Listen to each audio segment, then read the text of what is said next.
You already know who won the last World Cup. You saw the trophy lift, the confetti, the celebrations. But there's something nobody talks about.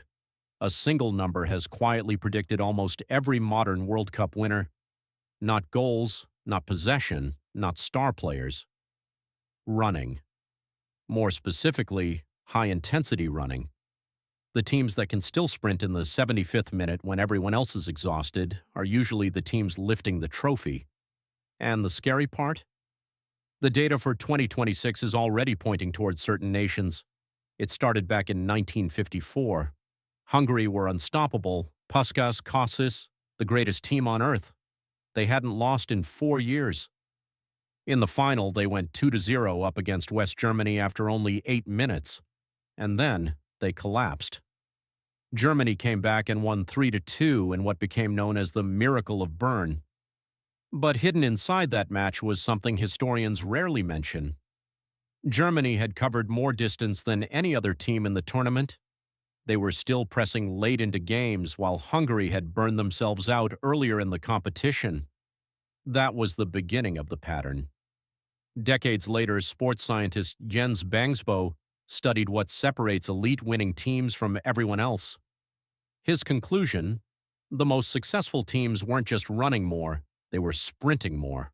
High-intensity runs, explosive movements, repeated sprints at full speed.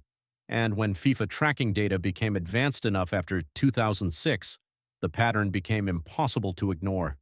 Germany in 2014, France in 2018, Argentina in 2022. Every World Cup winner ranked near the top for high-intensity running distance, not just talent, not just tactics, energy. Then researchers found something even crazier. In knockout matches, the teams that maintained their sprint intensity in the final 15 minutes won over 70% of games. 70%. That means World Cups are often decided when exhausted players can no longer keep up physically. Now think about 2026.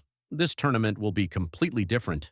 48 teams, more matches, more travel, more pressure on recovery. Some teams could play 8 matches to win the trophy instead of 7. That extra game changes everything. The teams that survive won't necessarily be the most talented.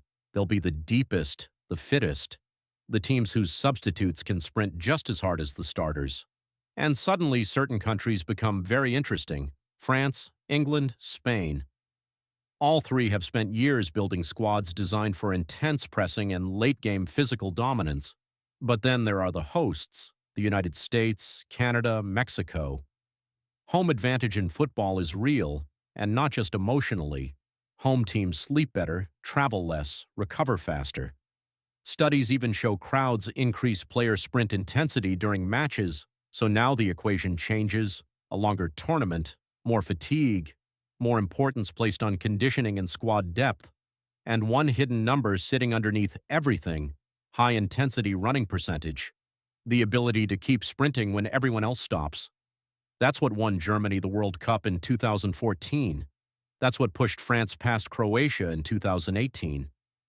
And somehow in 2022, Argentina, a team people called too old and too slow, found a way to keep accelerating when it mattered most.